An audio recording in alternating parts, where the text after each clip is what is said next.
हम लोग इकट्ठा हुए हैं कि अति पिछड़ा पसमानदा और दलित समाज के हक मांगे जा रहे हैं और उसके खिलाफ एक आंदोलन बहुत बड़ा तेज करें, उसको लेकर हम लोग इकट्ठा हैं। अभी 65% आरक्षण का जो माननीय हाई कोर्ट द्वारा रद्द किया गया है उस पर हम लोग आंदोलित हों, इसके लिए हम लोग बैठे हुए हैं। और 121 सदस्यीय संयोजक मंडल हम लोग बनाए हैं और इसका अगला मीटिंग हम लोग 4 अगस्त को हम लोग रविंद्र भवन में करने जा रहे हैं। और जिस तरह से नीतीश कुमार जी द्वारा हम लोगों के साथ माने हमेशा कुछ न कुछ माने ऐसा दाव पेच लगाकर हम लोग को पटकनी देते हैं या हमारा हकमारी करते हैं कि हमारे लोग समझ ही नहीं पाते हैं। जैसे देखिए, ये 65% आरक्षण पर हाई कोर्ट का सुनवाई चुनाव से पहले हो चुका था, लेकिन उसको सार्वजनिक नहीं किया गया। क्यों? लोकसभा में फायदा लेने के लिए। ठीक है, उन्होंने ले लिया और फिर इंडिया मिलाकर के 80 सीट में 41 सीट पर 4 जातियों, दबंग जातियों का जो है जलवा है। यादव, कोयरी, राजपूत और भूमिहार, 4 बिरादरी को 80 सीटों में 41 सीट दी गई। और दलित जो 12 सीट है उसमें पासवान और चमार को 10 सीट पर दिया गया। मतलब कि 51 सीट पर जो है 6 जातियों का बिहार में दबंगई चली। और जिसकी आबादी बिहार में 36% सरकार कह रही है, हम नहीं कह रहे हैं, अति पिछड़ों की, उसके खाते में कितनी है? 9 सीटें हैं। यही सामाजिक न्याय और सामाजिक न्याय और न्याय के साथ विकास का यही जो है उदाहरण।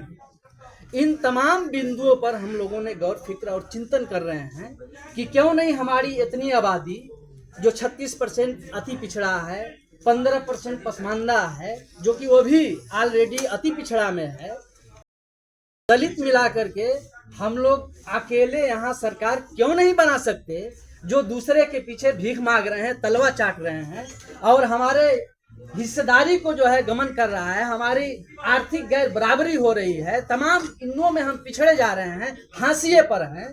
तो क्यों नहीं हम लोग चिंतन मनन करके अपनी सरकार बनाए? हमारे पास कोई जरूरत नहीं है। इसके लिए आप पार्टी बनाएंगे क्या? बनाया जाएगा, वही चिंतन मंथन चल रही है। एमवाई समीकरण पे भी आप चर्चा कर रहे थे। एमवाई समीकरण कि इस बार बिहार का मुख्यमंत्री अति पिछड़ा से ही हो, क्या लगता है कि आप लोगों का ये सफर कितना सक्सेसफुल रहेगा इस बार विधानसभा चुनाव में?